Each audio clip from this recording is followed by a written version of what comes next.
Je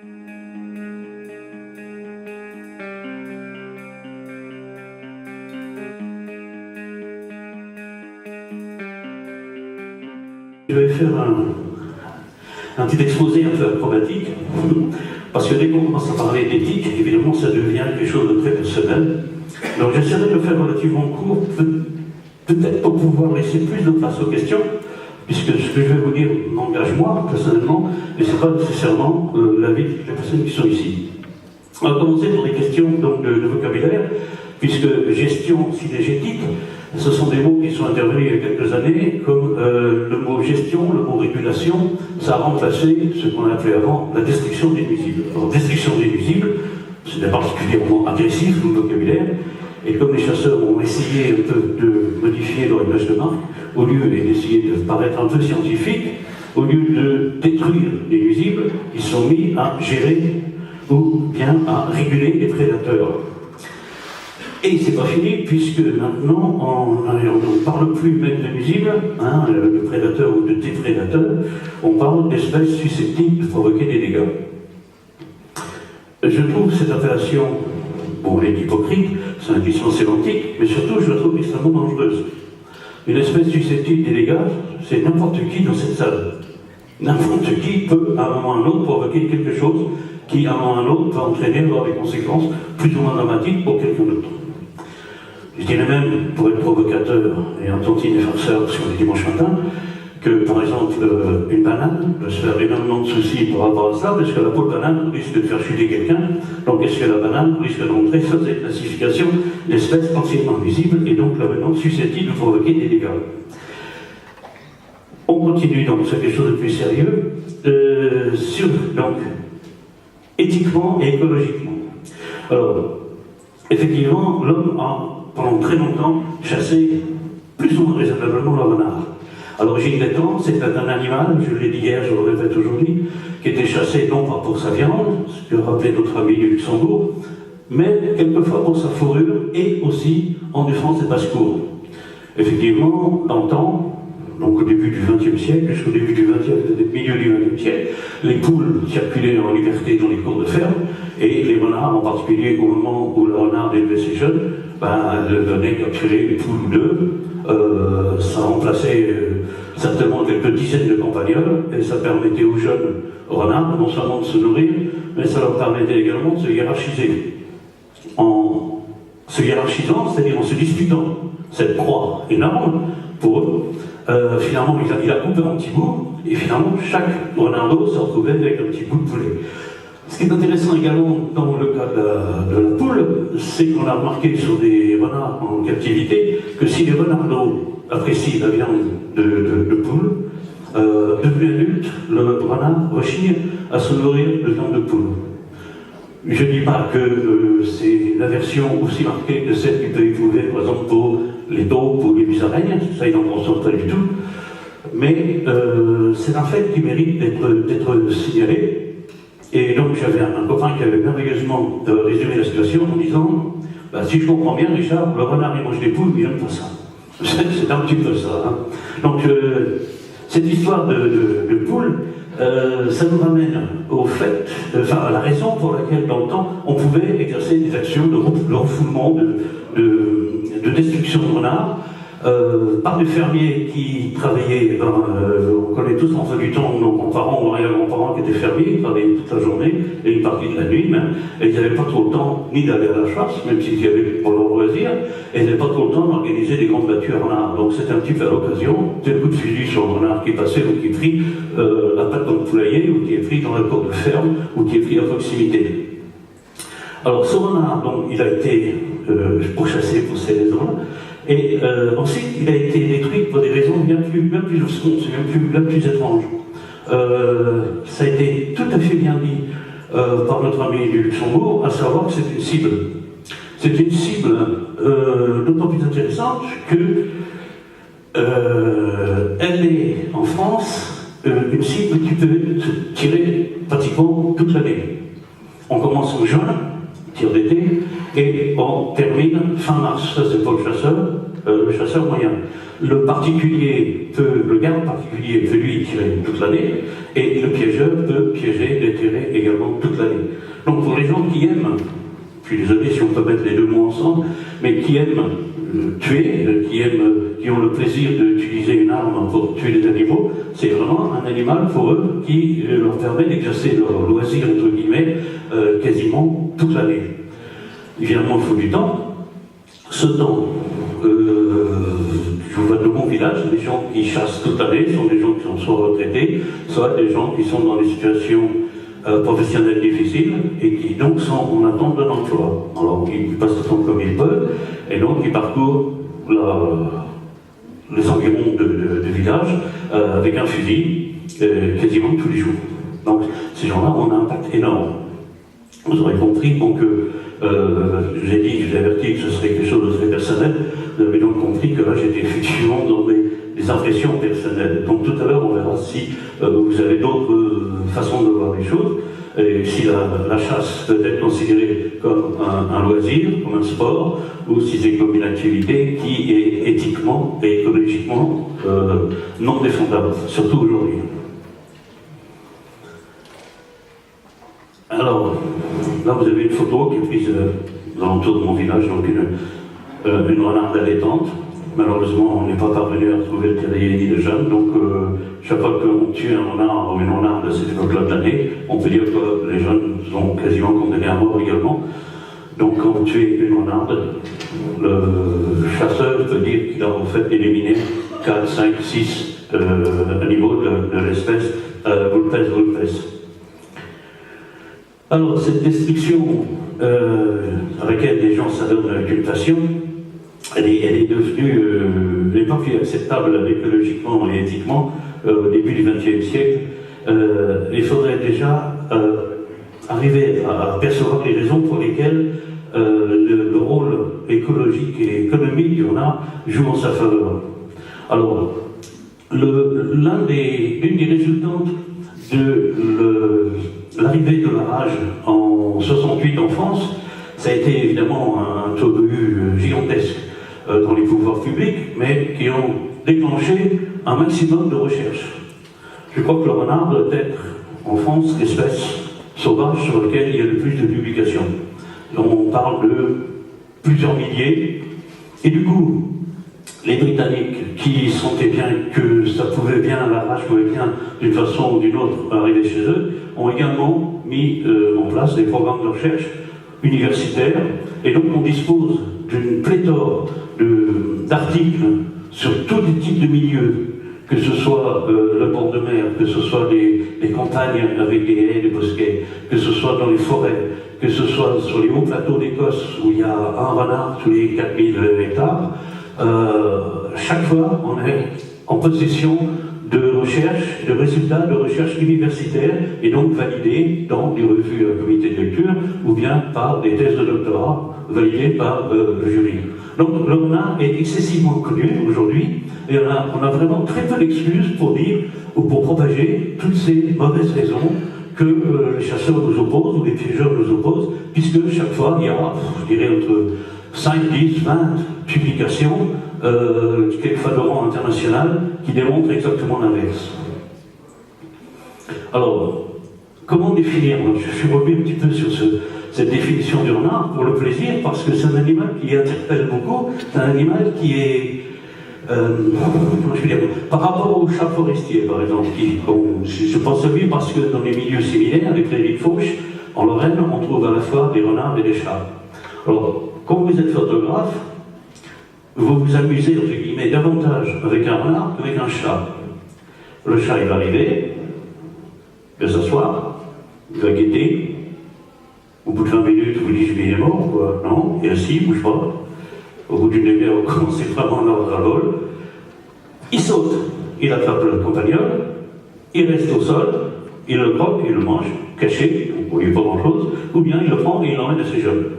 Le renard, par contre, il fait tout un tas de choses qui sont excessivement amusantes pour un photographe. C'est-à-dire que vous avez déjà le bond, la capture, qu'on appelle le milotage, hein, c'est ce bond du renard. Et comme c'est généralement pas du mulot, puisque le mulot sylvestre et le mulot à collier sont des petits rongeurs forestiers qui vivent en forêt, et que le renard chasse peu en forêt, pour diverses raisons sur lesquelles on reviendra peut-être plus tard, le chat forestier, par contre, va chasser en forêt. Parce qu'il n'a pas tout à fait la même action de prédation. Le chat va attendre très patiemment et il va avoir une attaque très directe, très horizontale. Alors que le renard va avoir ce bond.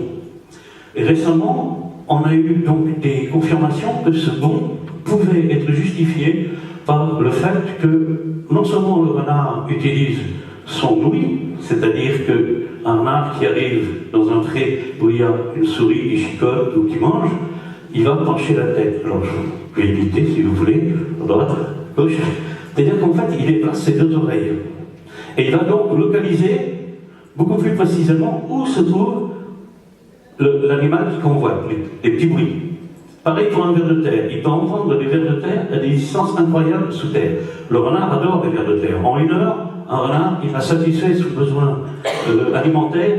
En 1 heure, il a satisfait, enfin oui, ses besoins énergétiques, ses besoins alimentaires, qui sont 500 grammes, 600 calories, pardon. Donc, parallèlement à cette recherche au niveau de l'ouïe, on s'est aperçu que les renards qui se plaçaient selon un axe, alors c'était un axe nord-nord-est, avaient un pourcentage de succès supérieur à 70-80% par rapport à ceux des jeunes, par exemple, qui se mettent n'importe comment. Alors on s'est demandé pourquoi, et on a trouvé une corrélation entre le fait que cette position correspond au champ magnétique terrestre. Donc en fait, c'est tout à fait possible, il y a besoin de recherche peut-être encore, et tout à fait possible que le renard soit le premier mammifère prédateur qui utilise le champ magnétique terrestre. Non pas pour la direction de son saut, mais pour la distance à laquelle il va sauter. Ce qui explique qu'un renard soit capable, vous avez certainement vu sur YouTube, ces séquences où on voit un renard américain qui saute, et la couche de neige est tellement épaisse qu'il s'enfonce pratiquement, il n'y a plus que la queue qui dépasse. Et il ressort avec le compagnon. Or, l'ouïe n'aurait pas suffi. Donc ces renards, en particulier, ça vient de là, ces recherches et ces observations faites au Grand Nord, dans la neige, justifient le fait que l'on puisse penser qu'il y a effectivement une corrélation entre cette position et ce saut et le champ magnétique terrestre. Alors c'est le renard, ce qui est le formidable, on l'a déjà vu hier, peut-être tout ce qui est littérature, etc., c'est la façon dont il est entre deux, la façon dont il est ambigu, la façon dont l'un veut faire ça et l'autre veut faire exactement l'inverse. C'est un animal qui est toujours à l'interface, à l'entre-deux, dans ce qu'on peut appeler l'écotone en termes d'écologie, c'est-à-dire le milieu plus favorable à la biodiversité, c'est-à-dire le milieu l'endroit entre deux milieux, c'est-à-dire la forêt et la prairie. Le renard, être au milieu de la prairie, c'est pas forcément ce qu'il préfère. Ce qu'il aime, c'est être dans la forêt non plus, c'est entre deux. Donc on l'a appelé, en hommage au professeur Claude Rivas, qui a commencé ce travail avec Marc Artois, un être de l'entre-deux. Alors par exemple, je vais marquer là-haut, c'est à la fois un animal opportuniste et adaptable. C'est-à-dire qu'il va choisir chaque fois des choses qui vont être faciles. Mais en même temps, grâce à sa capacité d'adaptation, ce qu'on appelle la plasticité comportementale, il va s'adapter à des milieux, à des proies, à des situations qu'il est quasiment le seul mammifère à être capable de satisfaire. C'est un animal qui est à la fois fouisseur, c'est-à-dire avec ses griffes. Notre ami nous a montré tout à l'heure les trous de renard, c'est-à-dire quand le renard vient dans les champs et il déterre des nids de compagnons de champs, compagnons d'adresse ou compagnons terrestres, avec ses fortes griffes qui sont semi-rétractiles. Donc c'est un animal qui est un peu entre le chien et le chat. Quand on le voit fonctionner, quand on voit par exemple les jeunes, ils ont la même, vous avez certainement tous vu des chatons, quand ils jouent, ils se mettent de côté et ils ont ce qu'on appelle la piloérection, c'est-à-dire que tous leurs poils ils sont plus gros possible. Hein, attention, je suis le plus gros chaton du monde et je t'attaque, et ils courent de côté. Mais les renards font pareil. C'est pas un comportement qu'on observe toujours chez les chiots. Par contre, c'est très félin comme façon de faire. Le bond aussi, c'est justifié par le fait que le renard est un animal excessivement léger. Par exemple, on a un Américain, un Canadien, je crois, qui s'appelle Henry, a réussi, en prenant un squelette donc, de renard, et le comparant à un animal, un chien de même taille, il a prouvé que les os, l'ensemble des os d'un renard, du squelette d'un renard, était en un tiers et une moitié plus léger. Alors, jusqu'à maintenant, on savait que les oiseaux avaient des os creux, mais le renard, sur une grande partie de ses membres, a des os qui sont en partie creux. Ce qui fait qu'un renard, poids moyen 6 kg, alors 5 pour la femelle, 6-7 pour le mâle, est un animal léger par rapport à sa taille.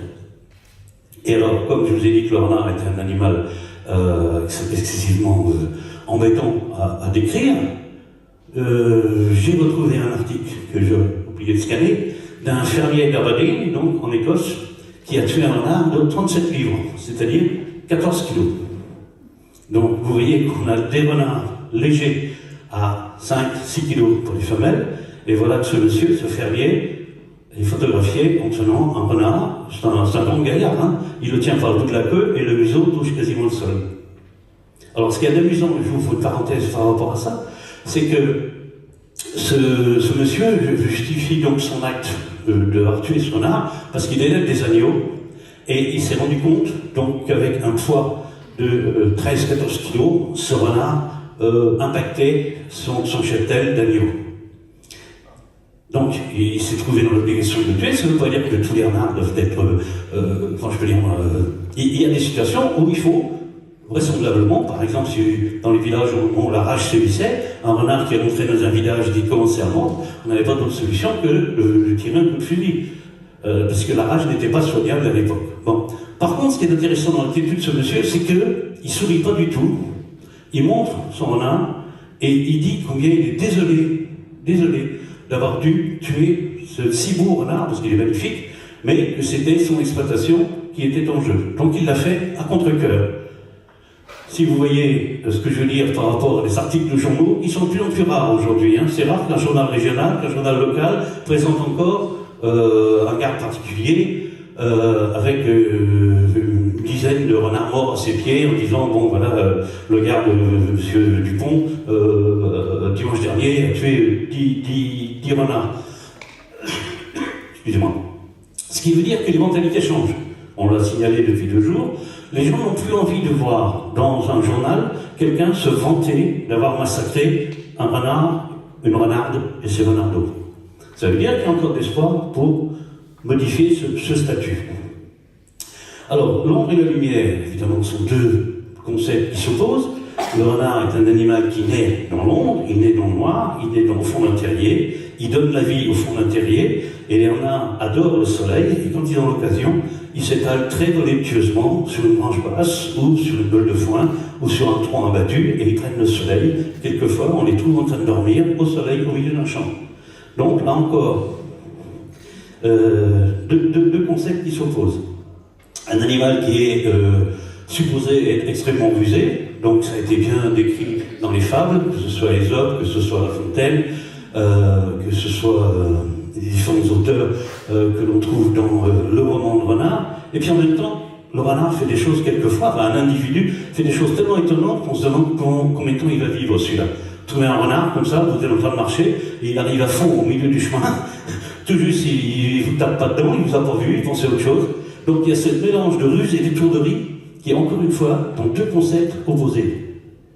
Prédateur et proie, bien sûr, c'est un animal prédateur. On a insisté tout à l'heure, et depuis 2 jours, sur la prédation qui exerçait sur les campagnols de milieu ouvert en particulier, mais c'est également un animal qui est une proie. Il est une proie, il a quelques prédateurs, en particulier les renardeaux, peuvent être la proie de l'aigle royal. Alors en Écosse, dans les hautes terres d'Écosse, il y a des portées entières de renardeaux qui sont 1 à 1, tous les jours ou tous les 2 jours. L'aigle royal vient faire son marché, les petits renardeaux jouent dehors, hop, et les petits renardeaux servent de proie aux aiglons qui sont dans l'air de l'aigle royal. Le hibou-grand-duc peut-être aussi, et puis le lynx, qui a une action prédatrice, donc, sur cette proie que représente le renard, qui, comme je l'ai dit tout à l'heure, est également prédateur. C'est un goûteur, un mangeur de mort et de vivant. C'est un animal qui a capturé, donc on a dit, des compagnols. Il va se repaître d'animaux qu'il va tuer lui-même. Bon, en fait, on disait hier que le campagnol, c'est un casse-croûte, c'est un repas complet, si vous voulez. Parce que non seulement le renard qui va manger un campagnol va manger évidemment la viande, les muscles, mais à l'intérieur du campagnol, il y a tout le contenu stomacal du campagnol avec ce que le campagnol vient de manger. Alors, ça nous ramène au fait que les campagnols consomment du végétal, donc vous avez un petit peu leur repas complet avec la viande, la salade au-dessus, les rondelles de tomates, quasiment un Big Mac, quoi, un déchet McDonald's. Bon, j'exagère un peu, mais si vous voulez, vous voyez l'image, le renard va manger donc ce campagnol qui est en quelque sorte un repas complet. Avec le danger, c'est qu'évidemment, si ce campagnol a absorbé le randiolum, le renard s'empoisonne également par le biais du campagnol empoisonné. Ensuite, voilà, le mangeur de ressources animales et végétales, il est à la fois solitaire et familial. On a mis longtemps à découvrir les structures sociales du renard. Comme le loup est un animal social, on s'est dit, bon, le renard, ça pourrait être pareil, donc le renard est solitaire. Pourquoi? Parce que le renard chasse seul. Le loup chasse en meute, à plusieurs, et le renard chasse tout seul. Donc on s'est dit, c'est un animal solitaire. Et puis, petit à petit, avec justement ces recherches, en particulier celles de McDonald's, qui ont été entreprises en Angleterre, à l'université d'Oxford, puisque les Britanniques étaient tellement affolés par l'arrivée possible de la rage en Grande-Bretagne, qu'on a, comme je vous l'ai dit, organisé des recherches sur tous les compartiments de la vie du renard. Et donc, on s'est aperçu que les renards avaient une vie pas tout à fait sociale, on appelle ça des groupes spatiaux, et non pas des groupes sociaux. Les groupes spatiaux, ça veut dire que sur un territoire donné, où il y a une ressource alimentaire donnée, un renard va accepter 1, 2, 3 congénères. Plus les ressources sont importantes, donc ce n'est pas distribué au même endroit, ce sont des parcelles, donc des différentes parcelles sur lesquelles va patrouiller par exemple un mâle de renard, il va mettre ses bornes olfactives, il va crier, il va aboyer, pour expliquer qu'il est chez lui. Et en périphérie de tout ça, on verra peut-être tout à l'heure sur le temps, parce que je trouve pas, vous allez avoir tout un tas d'autres renards satellites qui font profil bas. Ils n'ont aucun intérêt à essayer de rentrer en conflit avec lui. Par contre, lui, il va veiller à ce qu'il ne puisse pas faire de cache alimentaire.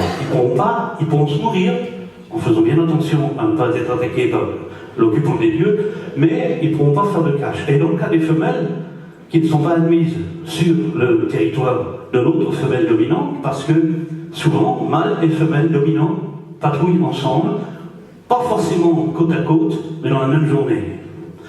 Et le fait que la femelle dominante, empêche d'autres femelles subalternes de faire des réserves alimentaires, et donc qu'elle exerce une situation antagoniste à leur égard, va créer chez ces femelles, on va voir tout à l'heure au niveau de leur évolution, un état de stress qui peut empêcher qu'elles mettent bas ou qu'elles mènent à terme leur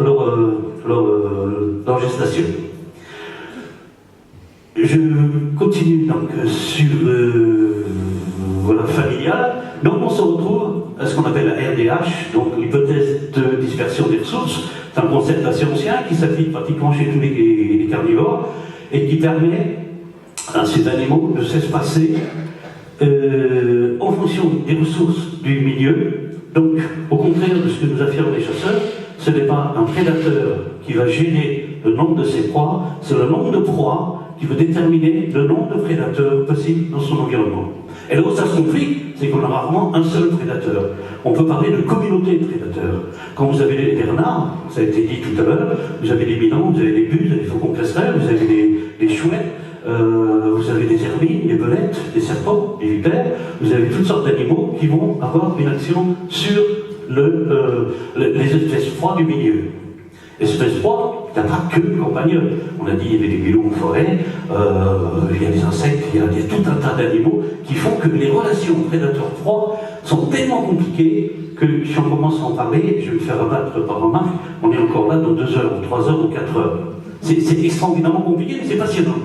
Ce que je veux dire par là, c'est que quand on commence à entrer dans la vie du renard, on s'aperçoit que ça s'ouvre tous les jours, tous les ans, il y a des nouvelles recherches. On dit, mais oui, bon sang, c'est incroyable, comment il arrive à s'adapter avec ça. Alors, on a dit, par exemple, j'ai parlé de couple. Bon, c'est bien, un couple, ça nous plaît bien. Vous allez voir pourquoi ça nous plaît beaucoup, cette histoire. Alors, monsieur Renard, madame Renard, c'est bien, ils étaient les petits renards, on est contents. Sauf que, on s'est aperçu que monsieur Renard, il avait tendance à aller voir les renards qui traînaient autour, les renards des autres territoires. Bon, en tant qu'homme, on a dit, ouais, super, ça justifie un peu le fait que, de temps en temps, on fasse un petit coup de canif en contrat. Et donc, c'est normal que l'homme aussi... mais oui, sauf que madame, on fait autant. Alors, comment on s'est aperçu de ça? Eh bien, quand on a fait l'analyse ADN des renardeaux d'une même portée, on s'est aperçu que, évidemment, il y avait la même mère, ça c'est normal, mais on s'est aperçu que pratiquement tous les renardeaux avaient un père différent. C'est ce qu'on appelle la polygynandrie.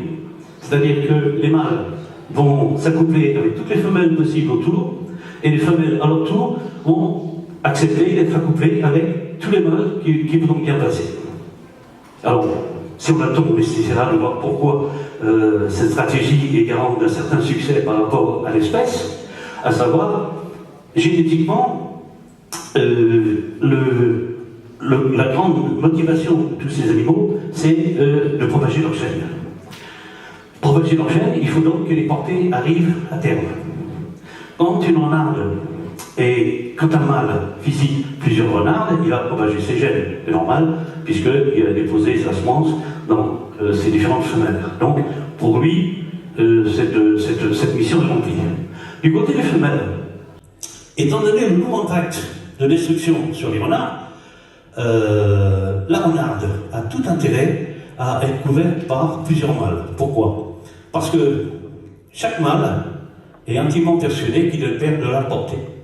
À savoir que si le mâle dominant est abattu, s'il est tué avant la fin, parce que c'est lui qui est censé amener à manger à la renarde au terrier pendant les 15 premiers jours, et qui aide également à ce que les jeunes soient nourris. Si ce mâle est abattu, le territoire qui est vacant de mâle va être occupé par un autre mâle, qui est mâle satellite, qui rôde autour, qui jusque-là se faisait tout tranquille et tout discret, mais il est persuadé que la portée, elle est probablement de lui. Et donc ça va l'inciter à approvisionner la portée de renardeau. Donc il pense qu'il porte ses propres gènes. Donc voilà les tromperies qui se passent au niveau nature. Maintenant, une femelle qui... toutes les femelles, on l'a vu hier, je crois que Sandrine Ruette nous a bien expliqué ça, toutes les femelles sont pleines. Et puis, malheureusement, ou heureusement, on ne sait pas, la biologie de population, la dynamique fait que seules quelques-unes, en fonction des ressources du milieu, vont mettre pas ou mener leur gestation à terme, ou à la limite même, laisser vivre des jeunes qui sont déjà nés. Alors pourquoi? Mais parce que c'est un espèce de réservoir potentiel pour l'espèce.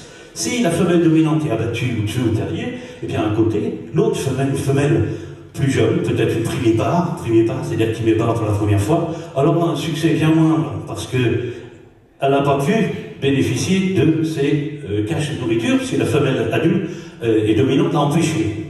Par contre, si la femelle adulte n'est plus là, elle va pouvoir certainement chasser de façon plus efficace sur l'ensemble du territoire, au lieu de se limiter à un petit bout du territoire, c'est-à-dire là où elle était tolérée par le couple dominant. Là, je ne sais pas si c'est très clair ce que je dis, mais c'est pour montrer à quel point c'est complexe. La vie sociale du renard est vraiment tout à fait étonnante.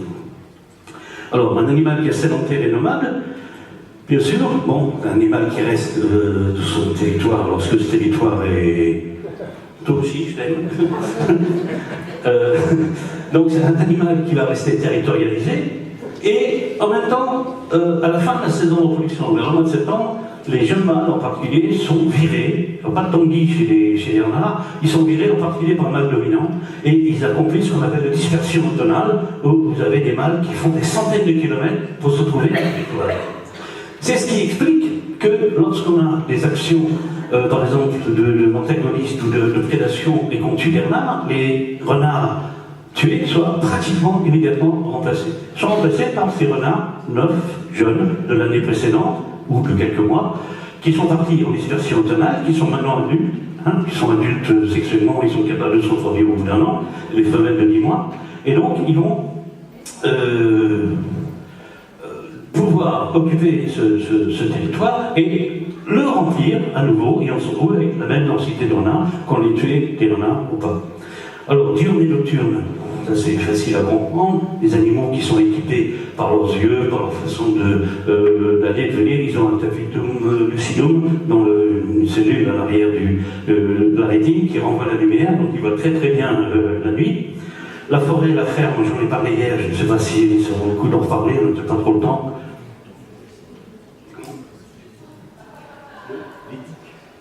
L'éthique, ah oui, on n'en a pas dit hier, d'éthique, non? C'est un mauvais jeu de mots. Bon, renard des citadins, bien sûr, vous savez que le renard est un animal des campagnes qu'on trouve en ville, nuisible, utile, je ne reviens pas là-dessus, et persécuté. Persécuté, ça vous le savez très bien, il est persécuté par la chasse, il y a le gibier, donc il peut être chassé pendant la période de la chasse telle qu'elle est définie légalement, c'est-à-dire 2 jours et pendant la période ouverture-fermeture.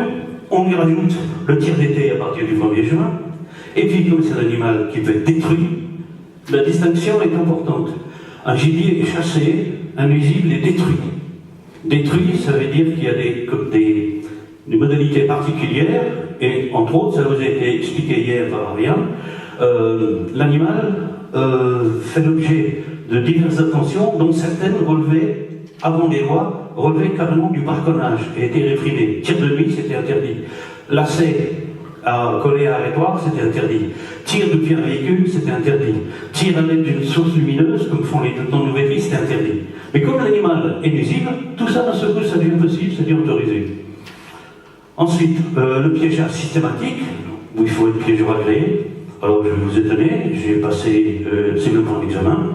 Donc, vous avez devant vous un piégeur agréé, un numéro qui m'autorise. Oui, vous pouvez siffler, je suis très fier de moi. Donc, piégeur agréé, ça veut dire que j'ai un numéro d'agrément et que je peux piéger sur toute la France. Comment j'ai réussi cet exploit? Eh bien, j'ai assisté à 4 séquences de 4 heures où je suis resté assis à écouter des techniciens de la Fédération de chasse de la Meuse, je l'ai dit en Meuse, qui m'ont sorti beaucoup de choses. De temps en temps, j'ai réagi parce qu'il y avait un certain nombre de choses qui étaient fausses. Et à l'issue de ces 16 heures d'examen, de formation, eh bien, je sors avec mon diplôme préfectoral de piégeur agréé. Pourquoi l'ai-je passé? Alors, un aveu et puis une bonne raison.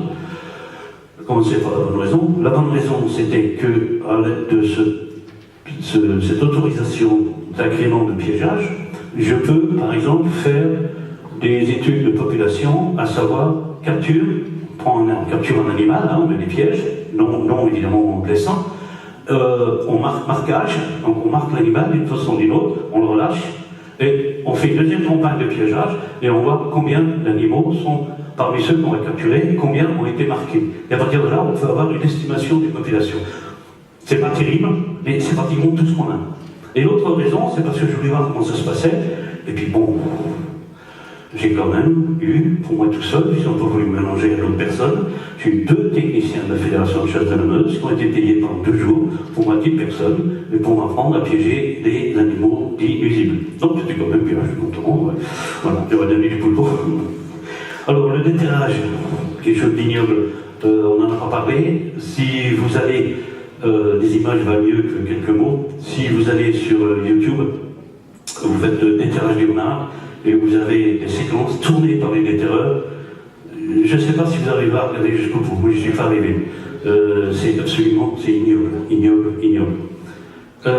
Et pour quel résultat de tout ça? Eh bien, on a vu que les populations de renards demeurent pratiquement stables, et la stabilité moyenne des effectifs trouve son explication dans l'éco-éthologie de l'espèce. Donc on avait parlé de la façon dont les renards occupent un territoire, la RDH, et comment ils vont place un animal qui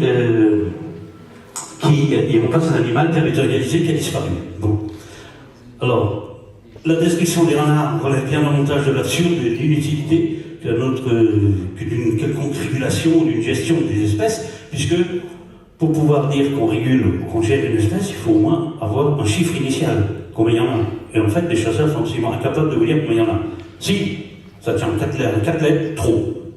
T-R-O-T, il y en a trop. Donc il y en a trop, donc on va gérer, donc on va tuer les renards. Vous avouerez que sur un temps scientifique, ça manque un petit peu de substance quand même. Alors, je passe celui-là. C'était au cas où j'aurais rien à dire, c'est pour vous permettre de le dire, donc voilà. Donc en guise de conclusion, voilà. Ce qui m'importe aujourd'hui, ce n'est pas tant que nous ayons besoin du renard. Ce qui est important pour moi, c'est que, et peut-être pour vous, c'est que c'est la nécessité de développer les qualités humaines, les qualités éthiques qui font que nous voulons préserver une espèce, ou à la limite toutes les espèces. Mais une espèce qui est aussi mal vue que le renard, c'est une espèce qui mérite d'être préservée parce que elle va démontrer notre sens de la tolérance. La tolérance d'un animal qui est persécuté, d'un animal qui a mauvaise presse, d'un animal qui a mauvaise réputation. Et ces qualités de tolérance, il est probable qu'un jour, si nous savons les entretenir, nous en aurons besoin pour sauver peut-être les renards, pour nous sauver nous-mêmes, et pour nous sauver nous-mêmes de nous-mêmes.